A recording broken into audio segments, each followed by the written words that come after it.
Here we are, we're in Stroud, and I'm very pleased to say my friend Helen has come and her friend Nikki. Helen is probably the closest thing I know, closest thing Levellers have got to a folk hero who's there at the Battle of the Beanfield and runs our kids' site at Beautiful Days, as well as doing other numerous great things for the youth. So I'm just going to hand over and let Helen tell you what she does, basically. Thank you very much, Jez. Cheers, Jez. Well, that's quite an honour to be described as a folk hero by the Levellers. I think that's a good thing. But what Jez is referring to is what's called the Battle of the Beanfield in 1985. Basically, it was Margaret Thatcher's attempt at stopping the Travellers from organising festivals and trying to disband and break up the culture. And obviously we didn't want that to happen. There was 520 people arrested on the day from the convoy, another 300 odd walkers arrested on the day, plus a convoy of bikers. These are the unreported things about the Beanfield. There was, over 1,000 people arrested in one day, trying to set up the Stonehenge Free Festival back in 1985. And I was just a whippersnapper. I was only 19 years old.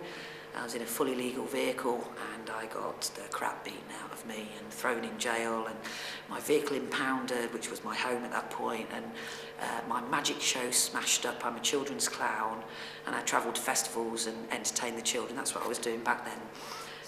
But they broke up all my equipment, so I couldn't do my show. And they did that to loads of people on the day. They literally tried to smash the festival scene. And we didn't think it was a very good idea to let them get away with it. So through a lengthy process that actually took 6.5 years, we took them to court. It was the biggest civil liberties court case in English history to date. And we took the Thames Valley, the Hampshire and the Wiltshire police to court for what they did to us on the day in 1985 on June the 1st. And we were awarded compensation for illegal strip searches, for damage to property, for loss of livelihood, for children being put in care, dogs being shot, all these kind of things. We were awarded compensation for it 6.5 years later.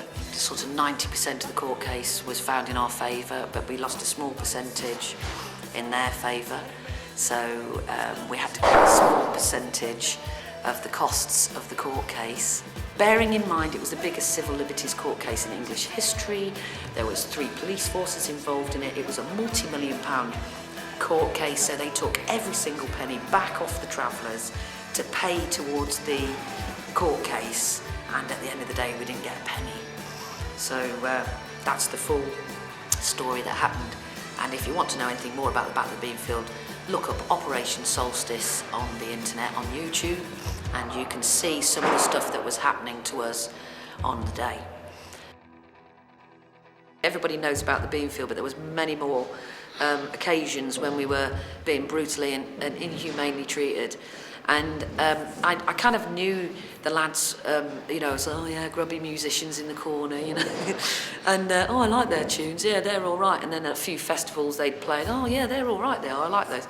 And for me, I think the turning point in going, oh my God, this is something really special, was many years after the Beanfield, Glastonbury Festival. I'm working at the festival, and went to the main stage to see the Levellers on stage, our band. Culturally we feel close with them. They've always supported the Traveller scene and the positive sides of the Traveller scene.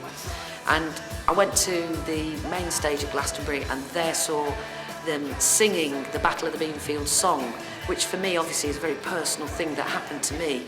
I got post-traumatic stress disorder after it. It ruined my life. It took a long time to rebuild from it. And there they were on stage singing about the Battle of the Beanfield, and the audience knew the words. Everybody in the audience was singing along. And that just made me completely aware of the fact that without people like the Levs doing songs about our culture, that it's difficult to recognise and celebrate what we do. And so from that point forward, really, I was like, I really like what they're doing. I really didn't get to know them properly as a group until we've been working on the Beautiful Days Festival, which is the Levellers Festival.